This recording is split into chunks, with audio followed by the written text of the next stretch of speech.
මේ ගහක් වැවෙන්න අවුරුදු 300ක් යනවා මේ ගහක් හැදෙන්නේ නේද? මිනිහෙක් වගේ මන්නම් කියන්නේ අහල පහල මිනිස්සුක් කියන්නේ මන්නම් කියන්නේ. ඒ කියන්නේ මිනිස්සු මැරලා මෙතන හිටියොත් අනිවාර්යෙන් පවිඩේ දෙනවනේ මිනිස්සු පොලිසියට ගිහිල්ලා. ඇයි මේ ගස් මෙච්චර මේ ගස් බාර ගන්න කපලා තියදී ඇයි මේ මිනිස්සු කියන්නේ නැත්තේ පොලිසියට?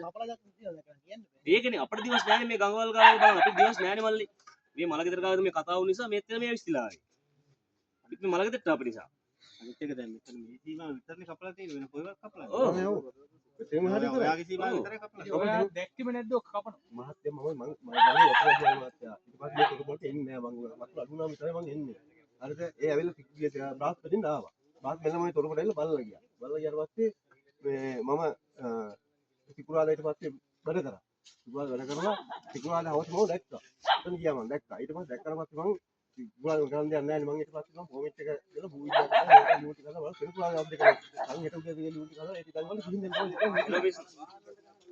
නැතු මම අවුරුදු ගාලා මේ වාසය ලොකු විනාශයක් කළා මේ සේකට තමයි මේ කට්ටිය කෝල් ගත්තේ වට. පාලකම මේ පාලකම මේ ගලුදෙන්න ගඟේ ගස් බදන්න බැරි ලොකු ගස් ඈනේ මේ චේන්ස් වලින් කපලා ගිහිල්ලා මේ ගස් කීපයක් ගඟටත් වැටලා තියෙනවා. තව ගස් තෙල්ලෙන්න කපලා තියෙනවා මේ ගඟ දිගටම ගස් කපලා. ලොකු දැවන්ත මේ પરම්පරා ගාන වයස මේ කුමුක් ගස්. ඔව් පොඩ්ඩක් ඇවිල්ලා බලන්න මිස් දැන් මේ ලොකු ප්‍රශ්නයක් මිස් මේක.